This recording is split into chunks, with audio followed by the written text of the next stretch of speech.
Hi, welcome to my channel spreading stories in Kannada. ರಾಮನ ಪ್ರತಿಷ್ಠಾಪನೆ ದಿನ ಮನೆಯಲ್ಲೇ ರಾಮನನ್ನು ಹೀಗೆ ಪೂಜಿಸಿ. ಅಯೋಧ್ಯೆ ರಾಮ ಮಂದಿರದಲ್ಲಿ ಶ್ರೀರಾಮನ ಪ್ರಾಣ ಪ್ರತಿಷ್ಠಾಪನೆ ದಿನ ನೀವು ಮನೆಯಲ್ಲೇ ಶ್ರೀರಾಮನನ್ನು ಪೂಜಿಸುವ ಮೂಲಕ ಅವನ ಆಶೀರ್ವಾದವನ್ನು ಪಡೆದುಕೊಳ್ಳಬಹುದು. ಈ ಪೂಜೆಯಿಂದ ಭಗವಾನ್ ರಾಮನು ನಿಮ್ಮ ಎಲ್ಲ ಆಸೆಗಳನ್ನು ಪೂರೈಸುತ್ತಾರೆ. ಅಯೋಧ್ಯೆ ರಾಮ ಮಂದಿರದಲ್ಲಿ ಪ್ರಾಣ ಪ್ರತಿಷ್ಠಾಪನೆ ದಿನ ಮನೆಯಲ್ಲೇ ರಾಮನನ್ನು ಪೂಜಿಸುವುದು ಹೇಗೆ? ಈ ವಿಧಿವಿಧಾನಗಳನ್ನು ತಪ್ಪದೇ ಅನುಸರಿಸಿ. ಹೈಲೈಟ್ಸ್: ರಾಮ ಮಂದಿರದ ಪ್ರಾಣ ಪ್ರತಿಷ್ಠಾಪನೆ ದಿನ ರಾಮ ಪೂಜೆ. ರಾಮನನ್ನು ಪೂಜಿಸುವ ವಿಧಾನ. ಮನೆಯಲ್ಲೇ ರಾಮನನ್ನು ಪೂಜಿಸುವ ವಿಧಾನ. ದೇಶ ವಿದೇಶಗಳಲ್ಲಿನ ರಾಮ ಭಕ್ತರು ಅಯೋಧ್ಯೆ ರಾಮ ಮಂದಿರದಲ್ಲಿ ರಾಮಲಲ್ಲಾನ ಪ್ರತಿಷ್ಠಾಪನೆಗೆ ಕಾಯುತ್ತಿದ್ದಾರೆ.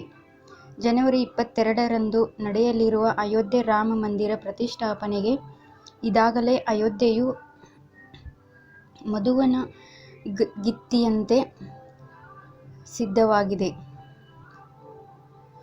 ರಾಮಲಲ್ಲಾನ ಪ್ರತಿಷ್ಠಾಪನೆಯ ದಿನದಂದು ನಿಮ್ಮ ಮನೆಯಲ್ಲಿ ಶ್ರೀರಾಮನನ್ನು ಪೂಜಿಸಲು ನೀವು ಬಯಸಿದ್ದರೆ, ನಾವು ನಿಮ್ಮ ಮನೆಯಲ್ಲಿ ರಾಮನನ್ನು ಯಾವ ವಿಧಾನದಿಂದ ಪೂಜಿಸಬಹುದು, ಅವನನ್ನು ಪೂಜಿಸುವಾಗ ಯಾವ ನಿಯಮಗಳನ್ನು ನೆನಪಿಟ್ಟುಕೊಳ್ಳಬೇಕು ಮತ್ತು ರಾಮನ ಆಶೀರ್ವಾದಕ್ಕೆ ನೀವು ಹೇಗೆ ಪೂಜೆಯನ್ನು ಮಾಡಬೇಕು ಎಂಬುದನ್ನು ನಾವಿಂದು ನಿಮಗೆ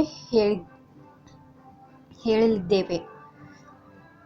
ರಾಮನ ಪ್ರತಿಷ್ಠಾಪನೆಯ ದಿನ ಶ್ರೀರಾಮನ ಪೂಜೆಯ ವಿಧಾನ. 1. ರಾಮನ ಪ್ರತಿಷ್ಠಾಪನೆಯು ಜನವರಿ 22ರಂದು ನಡೆಯಲಿದೆ. ಈ ದಿನ ಬ್ರಹ್ಮ ಮುಹೂರ್ತದಲ್ಲಿ ಏಳಬೇಕು. 2. ಈ ದಿನ ನೀವು ನಿಮ್ಮ ಮನೆಯನ್ನು ಸ್ವಚ್ಛಗೊಳಿಸಿ ಮತ್ತು ರಾಮ ದರ್ಬಾರ್ ವಿಗ್ರಹವನ್ನು ನಿಮ್ಮ ಮನೆಯ ಪೂಜೆ ಪೀಠದ ಮೇಲೆ ಅಥವಾ ಪೂಜೆ ಮಾಡುವ ಸ್ಥಳದಲ್ಲಿ ಇರಿಸಿ. 3. ಭಗವಾನ್ ರಾಮನನ್ನು ಪೂಜಿಸುವ ಮೊದಲು ನೀವು ಆಂಜನೇಯ ಸ್ವಾಮಿಯನ್ನು ಪ್ರಾರ್ಥಿಸಬೇಕು. ಬಜರಂಗಬಲಿ ಇಲ್ಲದೆ ಶ್ರೀರಾಮನ ಆಶೀರ್ವಾದ ಸಿಗುವುದಿಲ್ಲ. ಆದ್ದರಿಂದ ಮೊದಲು ಈ ದಿನ ಮನೆಯಲ್ಲಿ ಹನುಮಂತನಿಗೆ ಕೆಂಪು ವಸ್ತ್ರವನ್ನು ಅರ್ಪಿಸಿ. 4.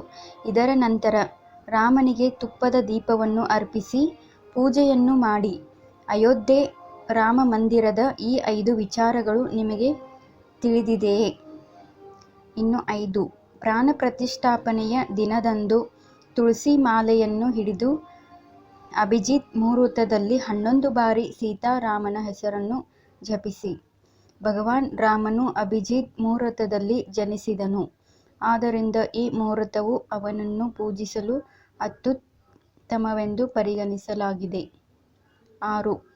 ನೀವು ಬಯಸಿದ್ದರೆ ನೀವು ಈ ದಿನ ಶ್ರೀರಾಮ ರಕ್ಷಾ ಸ್ತೋತ್ರವನ್ನು ಸಹ ಪಠಿಸಬಹುದು. ಹೀಗೆ ಮಾಡುವುದರಿಂದ ಶ್ರೀರಾಮನು ತನ್ನ ಆಶೀರ್ವಾದವನ್ನು ಯಾವಾಗಲೂ ನಿಮ್ಮ ಮೇಲೆ ಇಡುತ್ತಾನೆ. 7. ಪೂಜೆಯ ಸಮಯದಲ್ಲಿ ರಾಮನಿಗೆ ಆರತಿಯನ್ನು ಮಾಡಲು ಮರೆಯದಿರಿ. 8. ಈ ದಿನದಂದು ಭಗವಾನ್ ರಾಮನಿಗೆ ವನಹಣ್ಣುಗಳು ಮತ್ತು ಸಿಹಿ ತಿಂಡಿಗಳನ್ನು ಅರ್ಪಿಸಿ ಮತ್ತು ಅವುಗಳನ್ನು ನಿಮ್ಮ ಕುಟುಂಬದೊಂದಿಗೆ ವಿತರಿಸುವ ಮೂಲಕ ಪ್ರಸಾದವಾಗಿ ತಿನ್ನಿರಿ. 9. ಪ್ರಾಣ ಪ್ರತಿಷ್ಠೆಯ ದಿನದಂದು ನೀವು ರಾಮ ಚರಿತಮಾನಸವನ್ನು ಪಠಿಸಬಹುದು ಅಥವಾ ರಾಮಾಯಣ ಕಥೆಯನ್ನು ನಿಮ್ಮ ಮನೆಯಲ್ಲಿ ಬ್ರಾಹ್ಮಣರ ಸಹಾಯದಿಂದ ಮಾಡಬಹುದು. 10. ಈ ದಿನ ಮನೆಯ ಒಳಗೆ ಮತ್ತು ಹೊರಗೆ ದೀಪವನ್ನು ಬೆಳಗಿ ಹನುಮಾನ್ ಧ್ವಜವನ್ನು ಹಾಕಬೇಕು. 11. ಭಗವಾನ್ ರಾಮನನ್ನು ನಿಜವಾದ ಭಕ್ತಿಯಿಂದ ಪೂಜಿಸುವುದರಿಂದ ನಿಮ್ಮ ಎಲ್ಲ ಇಷ್ಟಾರ್ಥಗಳು ಈಡೇರುತ್ತವೆ ಮತ್ತು ನೀವು ಜೀವನದಲ್ಲಿ ಯಾವಾಗಲೂ ಸಂತೋಷವಾಗಿರುತ್ತೀರಿ. ರಾಮ ಮಂದಿರದಲ್ಲಿ ರಾಮ ಪ್ರಾಣ ಪ್ರತಿಷ್ಠಾಪನೆಯ ದಿನದಂದು ನೀವು ಮನೆಯಲ್ಲಿ ಕುಳಿತು ರಾಮನ ಪೂಜೆಯನ್ನು ಈ ಮೇಲಿನಂತೆ ಮಾಡುವುದರಿಂದ ಶ್ರೀರಾಮನ ಆಶೀರ್ವಾದವನ್ನು ಪಡೆದುಕೊಳ್ಳಬಹುದು. Thank you. ವಿಡಿಯೋ ಇಷ್ಟವಾದಲ್ಲಿ ಪ್ಲೀಸ್ ಲೈಕ್ ಮಾಡಿ, ಸಬ್ಸ್ಕ್ರೈಬ್ ಮಾಡಲು ಮರೆಯದಿರಿ.